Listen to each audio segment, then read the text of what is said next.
Welcome to Harry Potter and the Anxious Millennials, a show where we delve week by week into each chapter of the Harry Potter series. Arri, how are you? It's been 3 whole days. Yeah, we're getting ahead of it. I'm good. I really don't have anything to share. No, I really don't. Oh, I guess Arri, it is at this point in time that I would like to bring up, since we are now closer to the date. Oh, you want to talk about it? I think we should talk about it. Let's talk about it. So Arri has a great idea. Listeners, this is oh my god! You. I'm just gonna save that little snippet of audio forever.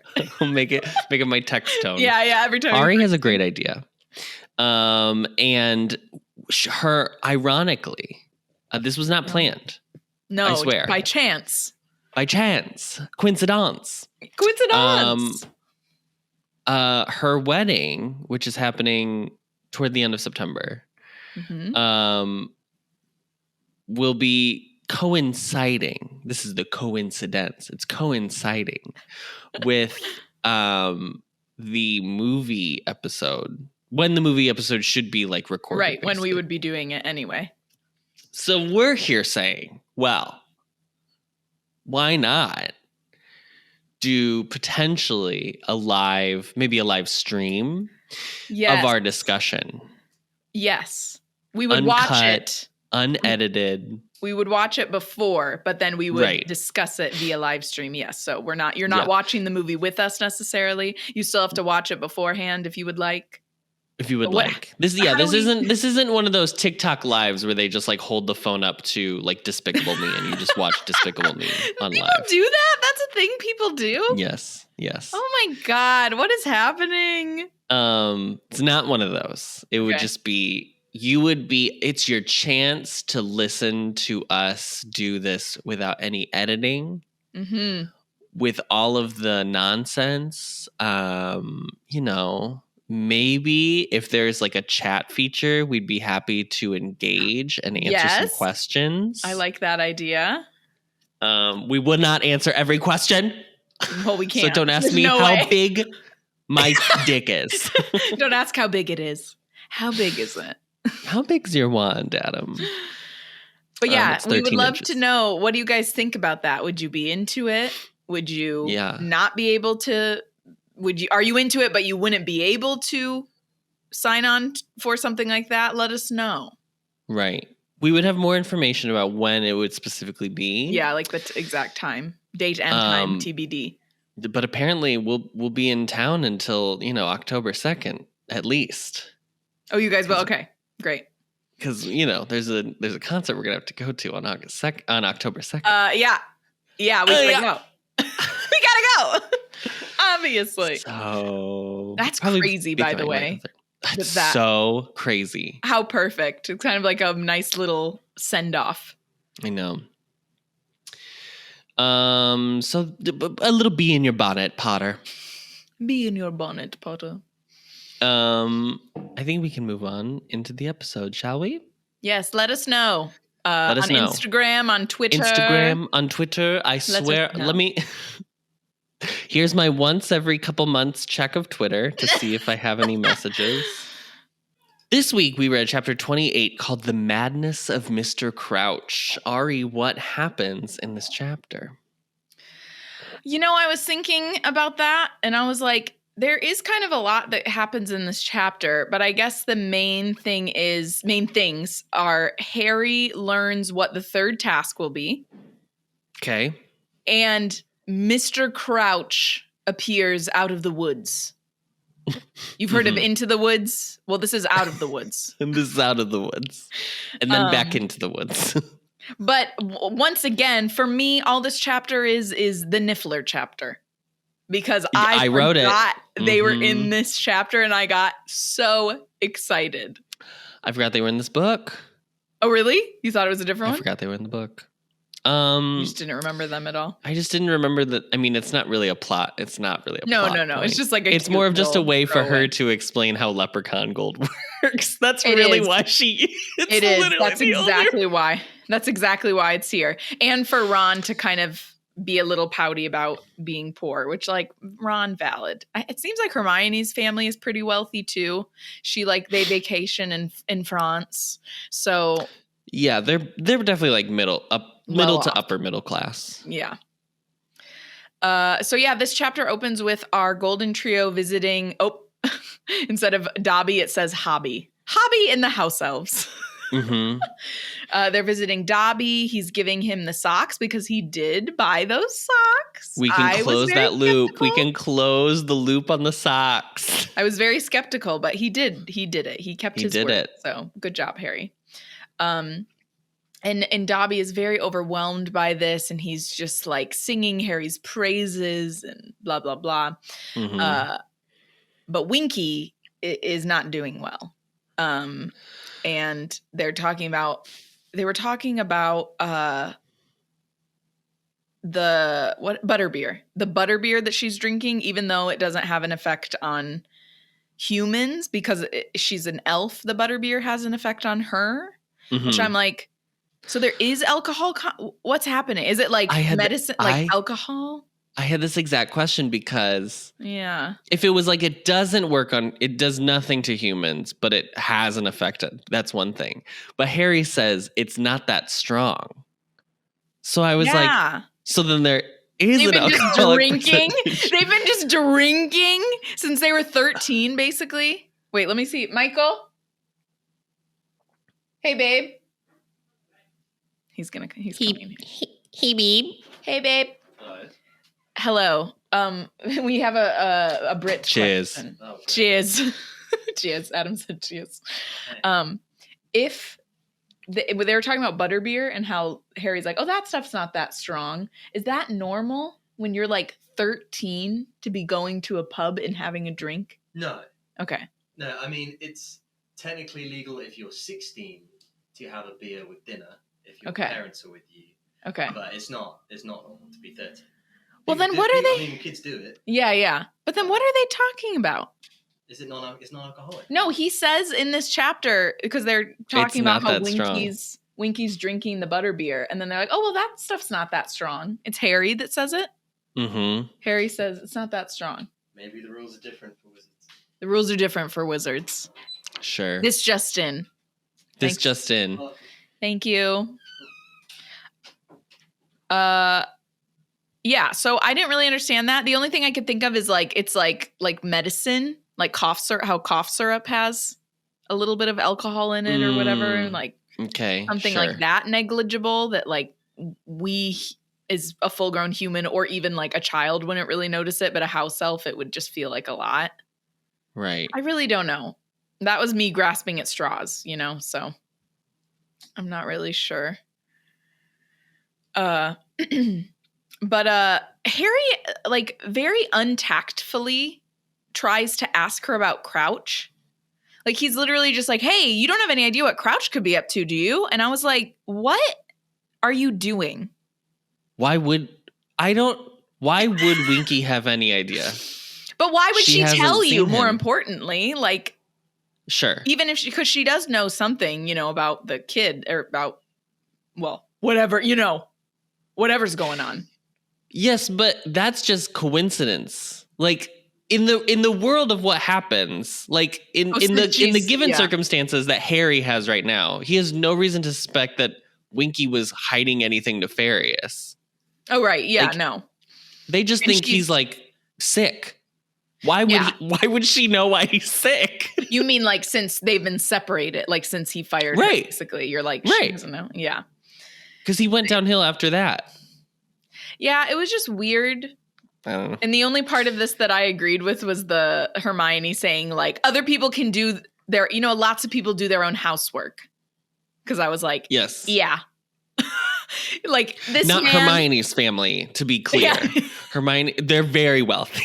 Hermione has a maid that cleans her room for her, but no, Hermione's so type A. I'm sure she's like tidies her room like first thing every morning, or like makes her bed as soon as she's up. Yeah, exactly. Yes.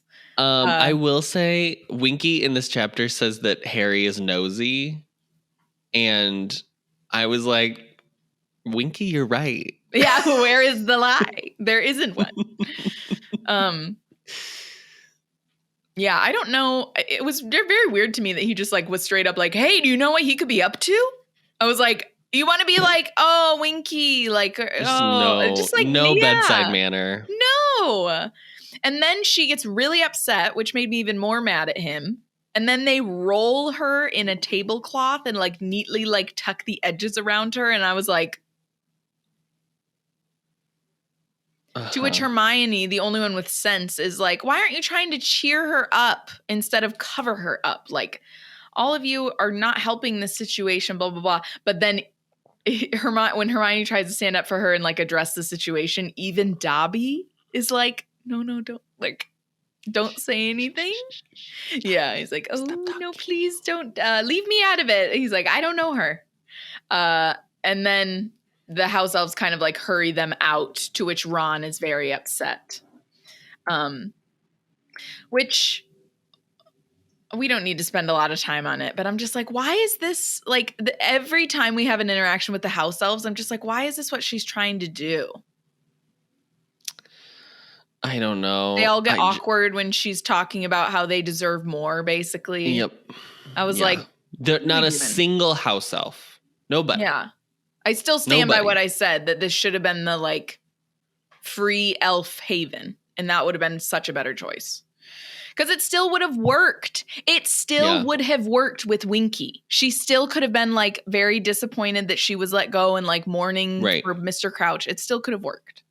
And you still could have, yes, you could have still had like, is the reason that if it was a free elf haven already, then like Dobby would have already been here last year?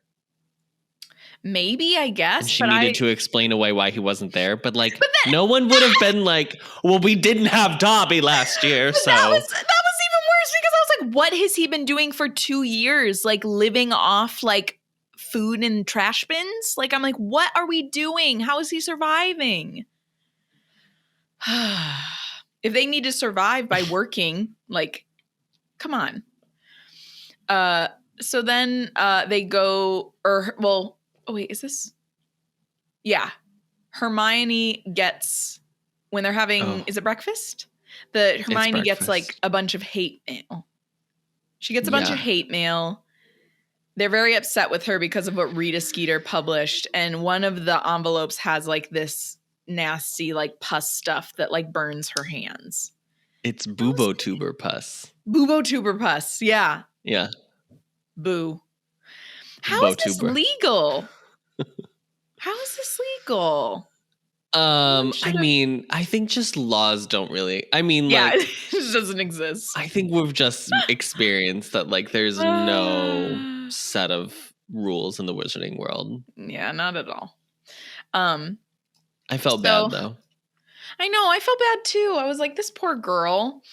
So then, she goes to the hospital wing because, you know, her hands are just getting worse. And then they go to Care of Magical Creatures, to which Hagrid is holding just like a box of nifflers. Mm-hmm. And I loved that he said they were politely puzzled at all the attention. Just something about that, like.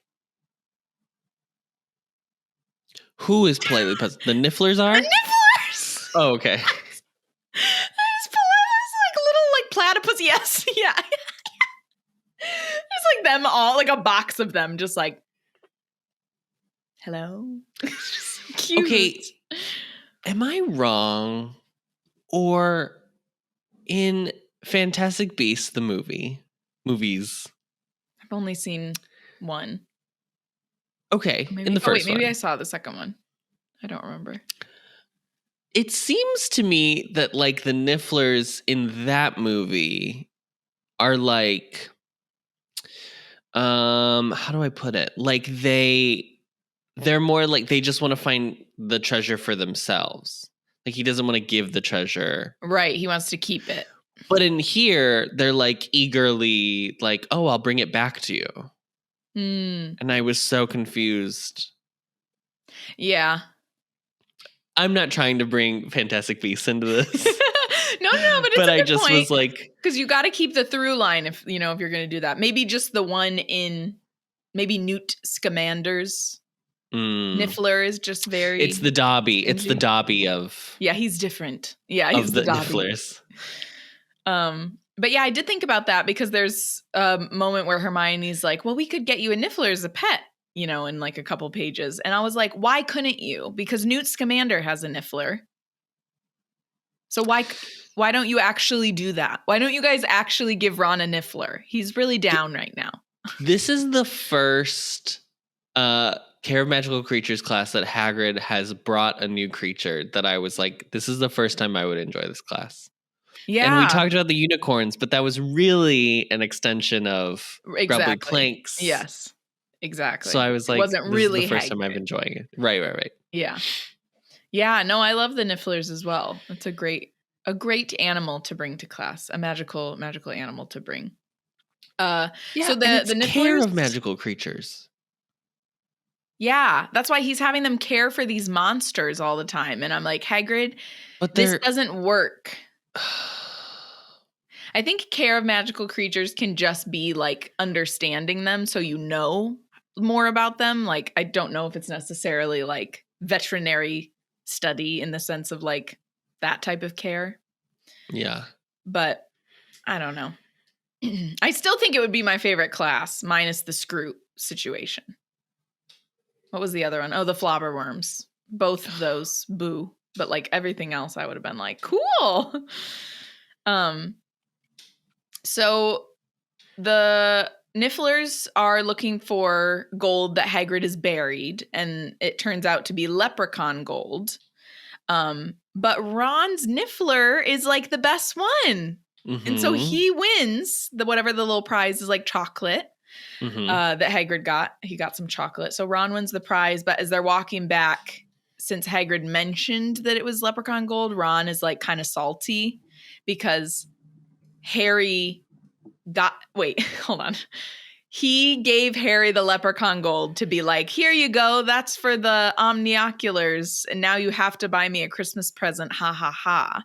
But then Harry didn't think about it, like forgot about it. And so Ron was annoyed because he was like, you didn't tell me that gold disappeared. And like Harry literally is just like, oh, yeah, I didn't notice, which I do think that's a little weird to say. I mean, in Harry's defense, it's the same night that like everything went down. I know. So he was definitely not no, he wasn't like actively paying attention. No, Arri, there was a terror attack happening at the campground. Exactly. But I just feel like I understand where Ron's coming from, that Harry just is like, oh yeah, I just have all this money. Like I didn't even know, where Ron's like, I would have been freaking out to have that much gold. Like I understand, maybe that's probably because I grew up poor. So I kind of like know what that feels like. But I was like, yeah, Harry could have just done a little bit better about being like,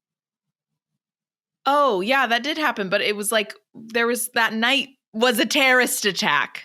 And that's why I didn't remember. Like it was the 9/11 of the wizarding world. It was horrible. Like he was just like, oh, I didn't think about it. And then Ron says, like, must be nice to have that much money that like you don't even notice it. And then he kind of goes into his little rant about how much he hates being poor, to which Harry and Hermione both don't really have anything to say because they're both just like, and Hermione tries to cheer him up. She's like, oh, well, we'll just get you a Niffler for Christmas. But I was like, how will you guys actually do that though? Like, why can't he just have a Niffler? But anyways, speaking of Hermione. Can I just ask a question? And I hate doing this where we just poke plot holes in things. No, it's fine. That's what we're here for. Leprechaun gold disappears a few hours after you have it. Who knows? Yeah, where does it go? How was it not disappeared? How did he have leprechaun gold? Yeah. Wouldn't it have doesn't have to come from did he know a leprechaun? Is there a leprechaun? In the forest. In the forest? Darby O'Gill and the little people live in the dark forest. But aren't we to assume that they like are only an Irish thing? Yeah, they migrated. They emigrated. They immigrated. They immigrated to the forest in Scotland. I was they like, could be in Scotland. Yeah, all the hillside. They could be there too. She just tossed it off so quickly that I was like, but you didn't explain how Hagrid. Yeah. Right. How did he get it in the first place? How does anyone tangibly hold on to leprechaun gold in the first place? I would assume that as soon as you get the gold from the leprechaun, it's like, and now there's a 4-hour timer. What? So while they have it, it's real. But anytime past that, it's fake. What is even the point of that, though, then? Maybe if you use it in the first 2 hours, like, good for you. But there's no way the leprechaun gold looks the same as a galleon. Like, it has to look different. Well, what is the leprechaun lore? Leprechauns, is it they give you the gold, but you have to do something for them? They're like genies in that way, how it's like all actually a trick. Like they're tricksters. Right, yeah. Yeah, that is the lore. But I don't even know if in terms of like you'll find the pot of gold at the end of the rainbow, like is that just if you find it then it's yours, or is that it would disappear too? Hagrid just had to go to the end of the rainbow. Somewhere. Over. Somewhere. So anyway, they're in the Great Hall again. Wait, right? I think they are when Hermione starts talking about Rita Skeeter again. Oh, yes. And she's and she is just pissed because she's still getting this hate mail and she's really unhappy about it. She's gotten a few howlers. Yeah, she's gotten a few howlers. And then after their care of magical creatures, after their Defense Against the Dark Arts class, she even asked Moody if he is seen Rita like under an invisibility cloak, which I was like, wow, that I don't know if I even would have thought about that to be like, Moody, have you seen her? Like I probably would have been too scared to ask him something like that. Yeah. But I guess Moody That's is why you're a Hufflepuff like and she's a Gryffindor. Yeah, exactly. Exactly. I would have been like, hi, and then like walked away from Moody as fast as I could. Yeah. Hey, bye. So she's like, well, she doesn't have an invisibility cloak. I've ruled that out. And then Harry suggests that to Hermione that Rita might have bugged her or Crumb, to which Ron is like, huh? And then Harry's like trying to explain, what bugging is in the little microphone. Trying to explain technology. Yes. And Ron's like, whoa, just like his dad. He's like, whoa. Yeah. And then Hermione's like, okay, that doesn't work. I've told you guys like 1,000,000 times. None of that works near Hogwarts because it all just like goes haywire because of the magic. And I do kind of feel bad for Hermione in this instance because she's kind of like, obviously she's kind of like just like woman on a mission in her own little world in the sense of like trying to figure out what's going on with Rita. But like right away, Ron's like, well, we're not helping you with that. Or like, don't ask us to help you with that or whatever. And I was like, she's getting death threats, guys. This girl literally, and she helps you with everything. I know. And I was just like, this is this is such a clear like representation of women doing emotional labor and just men not even extending a finger in the direction of. Well, because Ron is like, well, I told you not to get into it with her, so now this is just what you get for doing that. Basically, I guess. I was just Can like, we discuss I feel for the girl. That Hogwarts A History has been referenced in every book in this book series. At least once. Oh, yeah. Well, typically by her. Yes. And of all of the books that Joe Rowling the textbooks she decided to write, she thought Fantastic Beasts and Where to Find Them and Quidditch Through the Ages were the two that we wanted to read. Girl, I promise you the answer was Hogwarts A History. Always for everyone on Earth. History. Every person on Earth wanted to read that book. Hogwarts A History. Yeah, I don't know why. Fantastic Beasts and Quidditch Through the Ages. Who was asking about those? Nobody, girl. Although it is crazy to me, just jumping back to book 2 real quick, that Hogwarts A History didn't even have the lore of the Chamber of Secrets in it. How is this Hogwarts A History then? Oh, that's right. Yeah, she said that. Hermione said that yeah, they have to learn it from bins. She tried to look it up in there, didn't she? And there wasn't anything. It's not a very I don't know. It's more of a pamphlet than a book. They were like, we only deal in fact. It's what they send to the Muggle students to be like, it's like when you are you interested apply for college and it's your yes. Hogwarts A History. Oh. Wow, look at the Great Hall. Wow, look at the food. Yeah. I love the quad. Yeah, the quad, yeah. Wow, look at the Great Lake, the Black Lake. Oh, Forbidden Forest, Black Lake. Right? I said Dark Forest earlier. Black Forest. Is it the Black Lake? It's the Black Lake. Forbidden Forest, Black Lake. So apparently it's Easter. She had to make note of that. So they are, Adam, they are Christian. Christian. Christian. It is the hymns in the hallway. The Christmas hymns. I will say in England, they call it Easter break, Easter holiday. They do not call it spring break. Oh, okay. Interesting. Canonically. Mm-hmm. So it's Easter and Mrs. Weasley has sent them eggs, but Hermione's egg is much smaller than Harry and Ron's. And we come to find out, we learn it's because she reads Witch Weekly. And so I have to say something. Okay. In last week's episode, we had a technical difficulty. So there is like 5 minutes missing from our conversation. So the only thing that got cut out, it basically jumps from like the beginning of the chapter where Ron is like, I was the one who was like fighting off the mer people, and then it jumps to like Snape comes up behind them and reveals that the Witch Weekly magazine. So basically we just skip that Pansy gave them the Witch Weekly magazine, and we talk about what it says in both of our audio thing.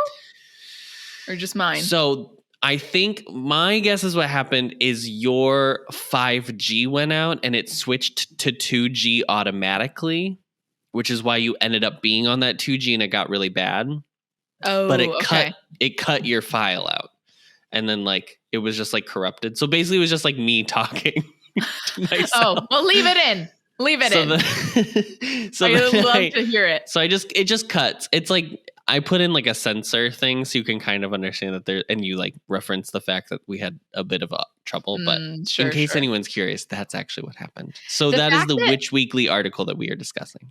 The fact that that's the first time that's really ever happened to us, I know, is like so lucky because we've never really had that happen. There was one time where Allie's video went out, or her video was frozen, so you had to use for like 3 minutes or something like that. Yeah, but yeah, it's crazy that those are really the only 2 times we've had something like that go down. Mm-hmm. So yeah, it seems like Mrs. Weasley is not very happy with Hermione, and she's believing Rita Skeeter's article, which is the first time we've really seen Hermione kind of be like, oh, shoot. Because she doesn't know anyone else really in the wizarding world that she would care. You know, her parents aren't there. She doesn't really care about anyone at school, but obviously she cares what Ron's mom thinks. Yeah. So. Her future mother-in-law. Uh-huh. So Percy gets back to them because Ron wrote him a letter, and he's very irritated with Ron for bothering him because he's a very busy man. And so busy, but basically, Percy stays booked and blessed, and actively stays past like the time he needs to go home. He is that he's that guy. Basically, all you need to know is that he has not seen Mr. Crouch, but he justifies that by saying he recognizes his handwriting. Sure, why not? It still feels very lax to me in a world where we know the Imperious charm exists. In a world where we experienced a diary that hand wrote itself. In a world in which the quick quotes quill works. Yes, the quick quotes quill exists. So many reasons why this is. Come on, Percy. Come on. But blinded by ambition, you know. He's Percy the pussy. Anyway. Because he's the strongest character in this book series. I mean, that's what I always think whenever I hear someone say pussy. I'm like, oh, you mean like the strongest thing to ever exist? Yeah. The most resilient organ in the body. Isn't it technically the uterus? Or is it the vagina? I think both, a combination of both. The female reproductive system. Exactly. In general. Yes. En masse. In general. I really don't understand. Like, it does blow my mind that people aren't just like, wow, a woman's reproductive system is just amazing. Wow. Your organs move. They move. You literally grow a child in you. They pick up and move. They're like, oh, sorry, I'll get out of the way. I'm just a kidney. It literally... What the not fuck?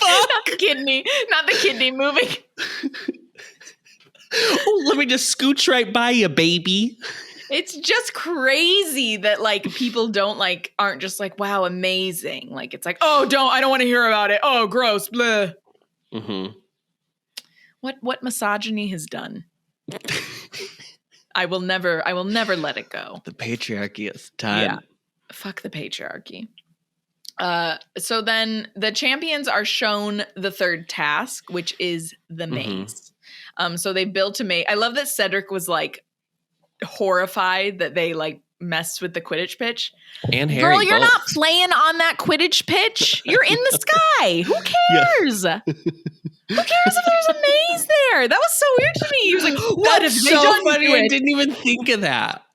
He was like, "What? What have they done?" And I was like, "Why would that matter at all? You are flying in the air. It could be tumbleweeds. It could literally be a maze there forever. Yeah, it could be a park." Yes, let it be a park. park. Have a gorgeous park for the students to enjoy. A nice little bike path, some benches with some trees. Yeah, there's actually no good reason that it has to be like a grassy field. A Quidditch pitch. Yeah, there's no reason. All they do is kick up off their brooms. Yeah, that's why. It's got to be manicured so that they can really get that oomph from the ground. It was so weird. It was so weird to me that he said that. I was like, it's even weirder that he's worried about it because, girl, you're in your 7th year. Yeah, you're leaving.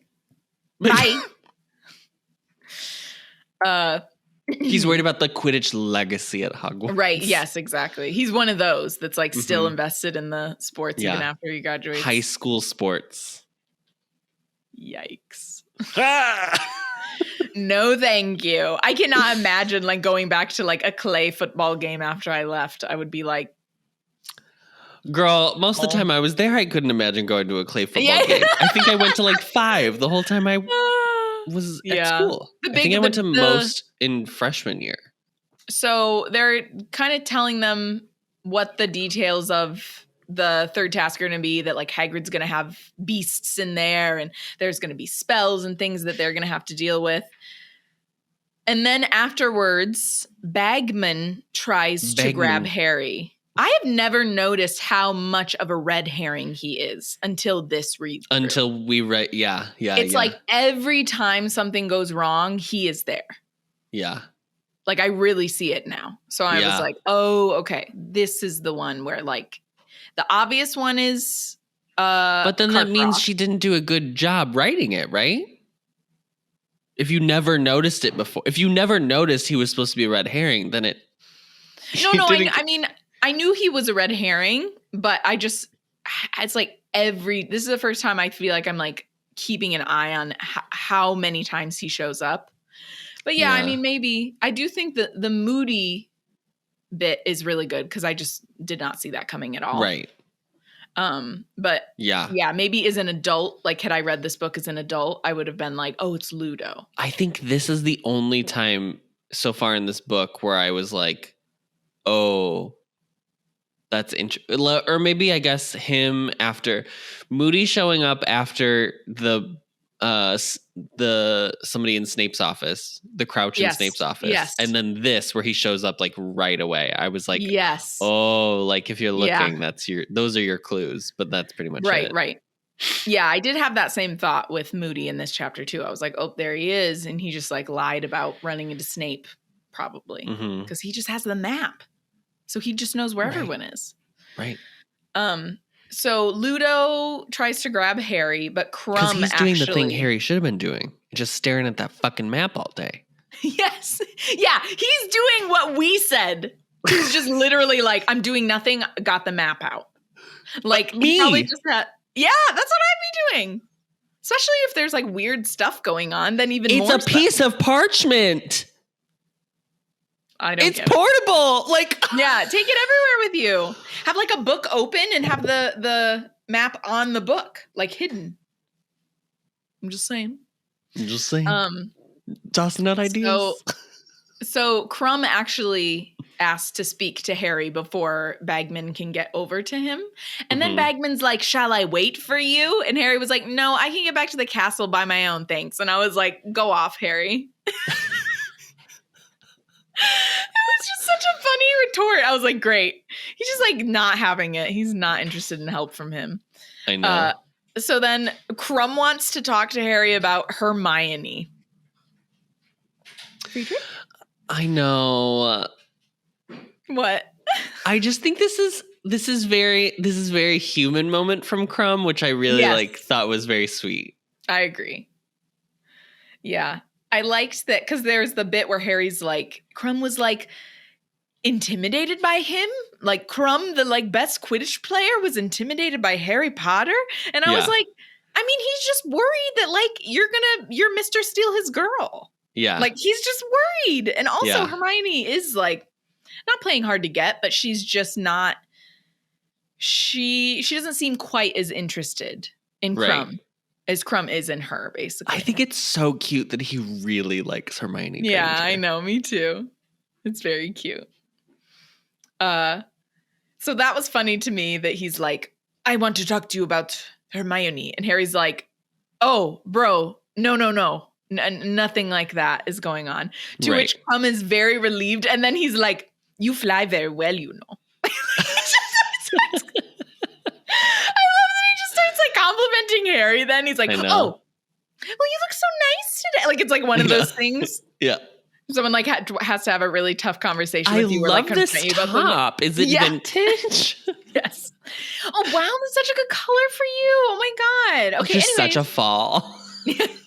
Such an autumn. Wow. Yeah. So then.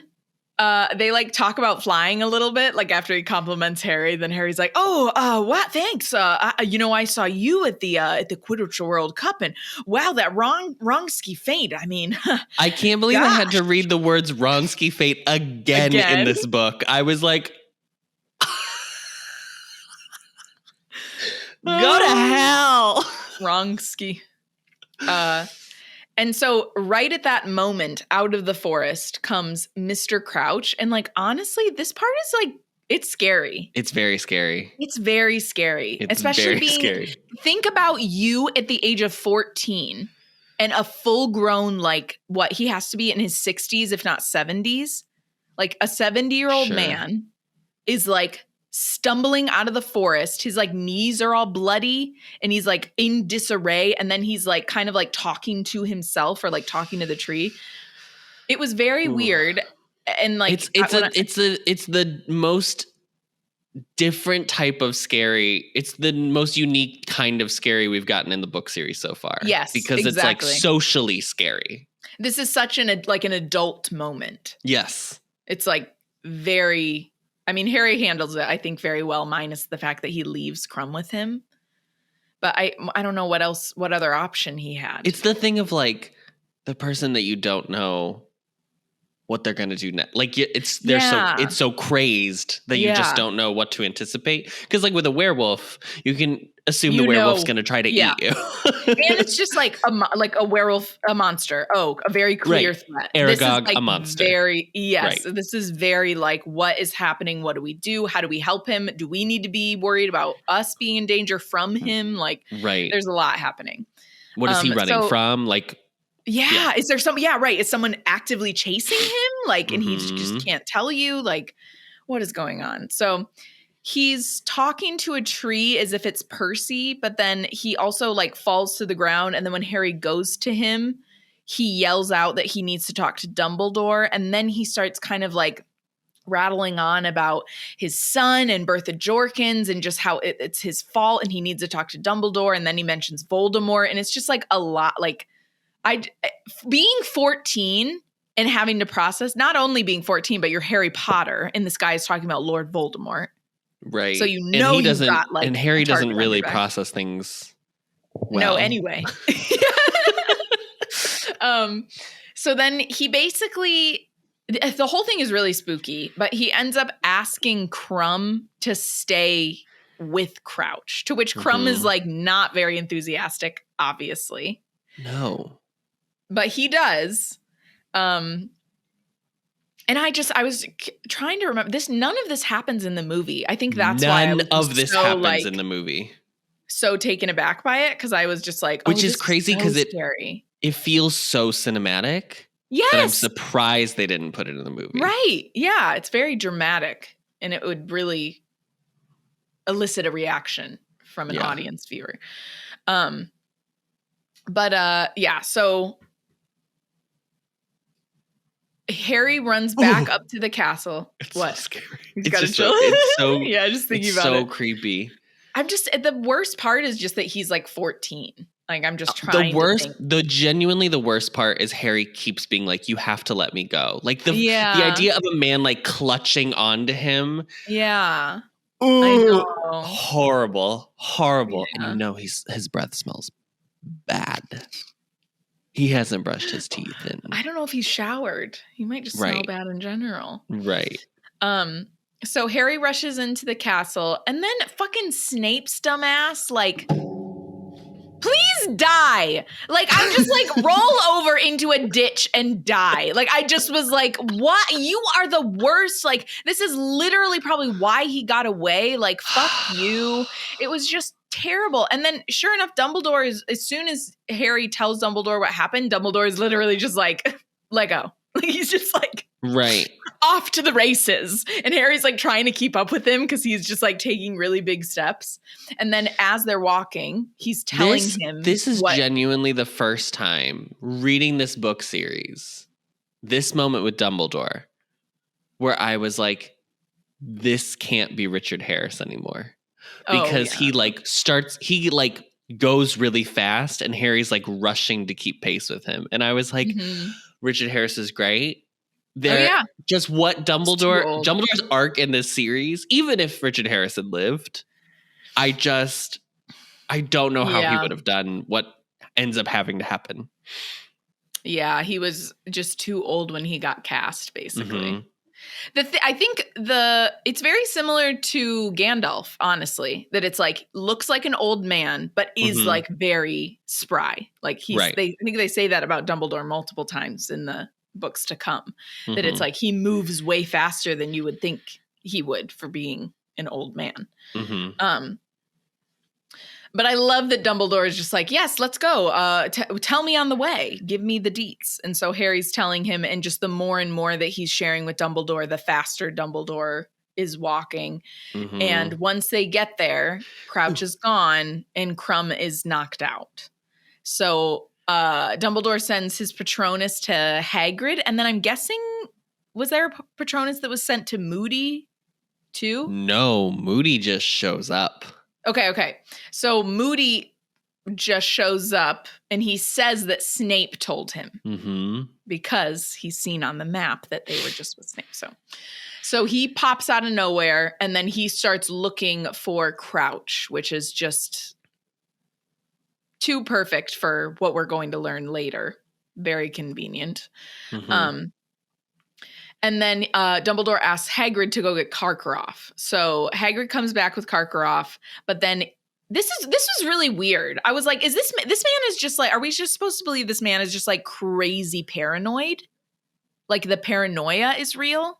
Because it was just so weird to me that he like just immediately starts going in on Dumbledore. I was like, bro, what's going on? I don't know. Yeah, I just don't care about Karkaroff. So I just was like, meh. Yeah, I mean, I was like, I understand he's not a good person, but I just don't really get, maybe just because Crouch wasn't there. Well, no, he's like, oh, Crouch did this. Your ministry official did this to my student, blah, blah. Like, I just don't. Is this supposed to be like the first time you're supposed to question whether Karkaroff, because Karkaroff, okay, there's Red Herring 1, which is Karkaroff, which is the one that they think the trio thinks may be responsible. But would you're supposed to start to doubt maybe like he wouldn't attack his own student? Or no, because we're supposed to just think Crouch is the one who attacked Crumb. Right. I don't think we're supposed to read into anything with Karkaroff hurting Crumb at this point.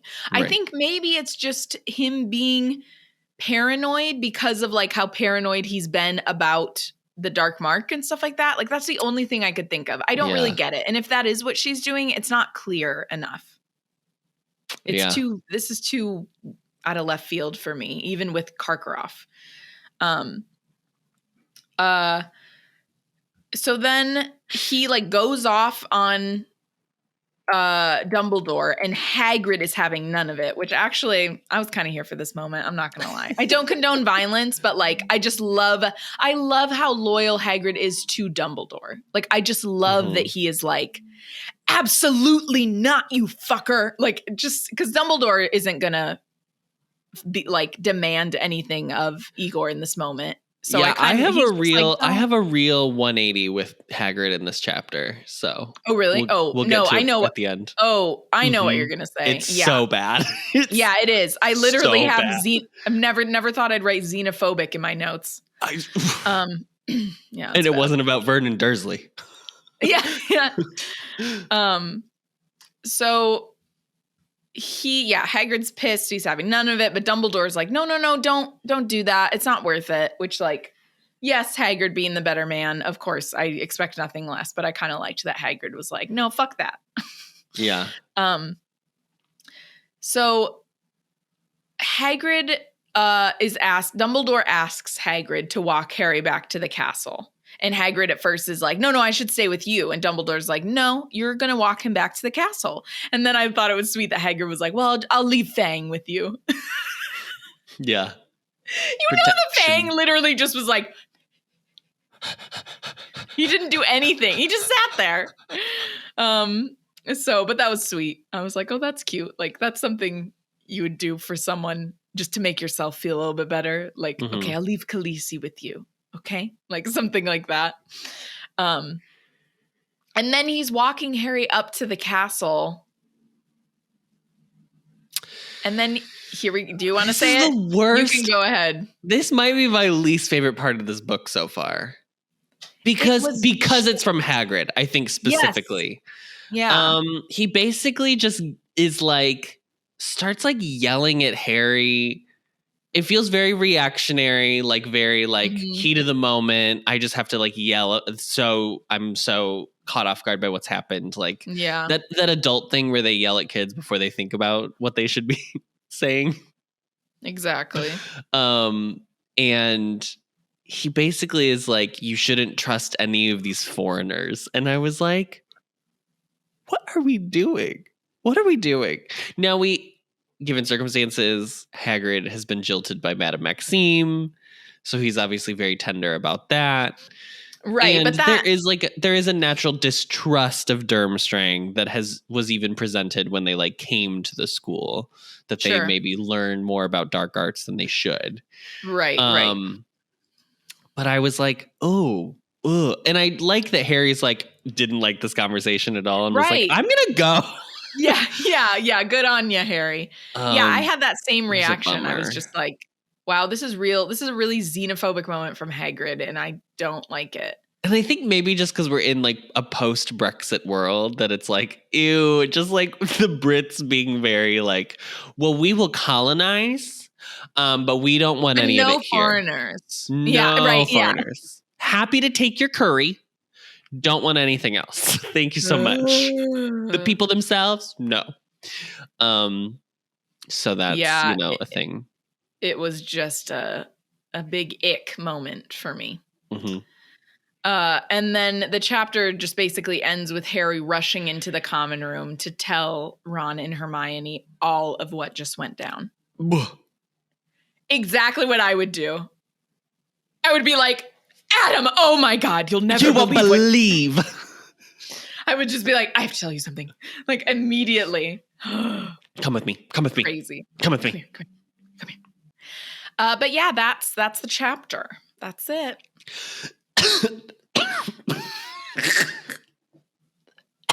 Sorry. There's only one thing you didn't bring up that I have to bring up because it was so shocking of a revelation to me that we have to discuss it, and I will not move on until we talk about it. Oh my gosh, what is it? When he is like going cuckoo bananas, Mr. Crouch. Yes. And he is just talking. It's just stream of consciousness, really. Yeah. There is a bit where he's like talking to Weatherby, quote unquote. Yes. And he notes that because Durmstrang is now bringing 12 students, that Bo Battens wants to bring more. And no, I was floored by this. I did. I giggled at that and I thought of you. I just forgot to make a note. I don't know what else there is to say. They did want to bring more. They both wanted to bring more than 12. Thank you. Why are there only 12? This seems so. Do you know? Here's why Karkaroff and Madame Maxime should be pissed. Because they were only allowed to bring like 12 people, and then Hogwarts still got 2 champions. I would have been like, we're leaving. We're out. I'm sorry. It's done. Also, they have to stay there for the whole school year. But they only have 12 of their students there? What 12 do you even choose? This doesn't even make sense. Do you have like a pre-round at your school before you go to be like... Yeah, the top 2 of every year? No, we can't even be that because they're all older. Yeah. So it just has to be... But no, because her younger sister's there. I don't know if they just had her flown in, though.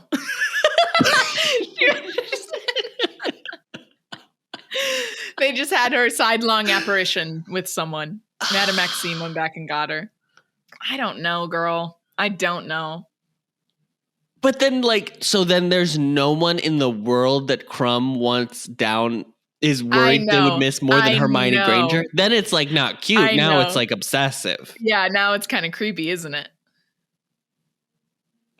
Again, questions abound.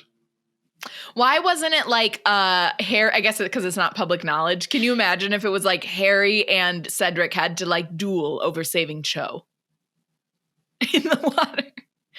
But no one knows that Harry likes Cho. He hasn't told anyone. So other than kind of her. Yeah, she's the only one that knows. Does Ron know? No, he hasn't told anyone. Hermione doesn't even suspect at this point. It's not until the next book. Yeah, that's true. Yeah, that's weird. But yeah, that's it. Yeah, I did notice that. I did notice that. And I was like, oh, okay. We're talking about this. I was shocked. 12. He's bringing 12 now. Maybe she'll want to bring more. How many was she bringing in the first place? 8? I just don't understand. You might as well send them there then and come for the task. Why are they here the whole year? It makes no sense. All of the students should have come and done a year abroad. Yeah. Hello? Or even if it's just all your oldest all of the oldest students. Yeah. Because Hogwarts, if we say that Hogwarts has 7 or 8 per house per year, that's at most 32. Okay. 7th years. But then there would be 32. There would be a few 6th years that that have turned 17. Yeah. So let's say 40. Why not just bring 40 kids each? Yeah. Unless we're to assume that those schools are so small. But why would there be a bigger wizarding population in the UK than like in larger countries such as Russia? Girl, I don't know. I really don't know. Boo. Boo. Boo-bo-tuber. Okay. I had to bring it up because I was... Yeah, I did. I thought of you immediately when I read that. I was like, oh, here we are again. It's mentioned. Specifically. Great. Well, Arri, that was a great job. Thank you so much. You're so welcome. That wraps up this chapter. Next week, we will be reading chapter 29 called The Dream. And I wrote this down and I was like, The Dream. And then I just like skimmed, I like flipped through the chapter really quickly to see what was what. And I don't think I ever realized that the third and fourth book has like something that happens in Professor Trelawney's class right before everything goes down. Which is what happens. Yeah, the dream is in her class. I forgot. It's not her giving like a prediction. But it's like, anyway, it's just very weird that happens. You're right. Yeah. Yeah, that is weird.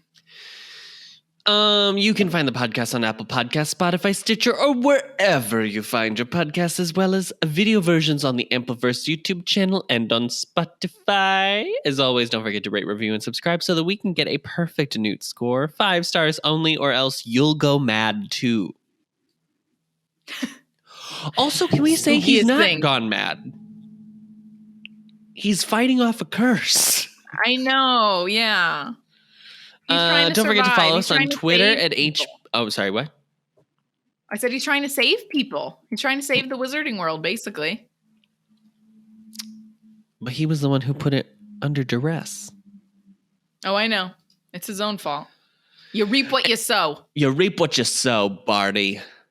Don't forget to follow us on Twitter at HP Anxious, Instagram at HP Anxious, and YouTube at The Ampliverse. You can also follow The Ampliverse on TikTok at The Ampliverse. TikTok. The Clock app. We are hosted on Anchor and recorded on Zencastr, so thank you to the both of them. And we are a proud member of The Ampliverse. Check them out at theampliverse.com. Thank you, Arri. Thank you, Adam. And as always, 12 students. 12. 12 and 12 only. Only 12. But Hogwarts, however many you want. Let them all No more, in. no less. Have 2 champions. Why not? Who cares? Let the little boy compete. Let the little boy compete. Wild.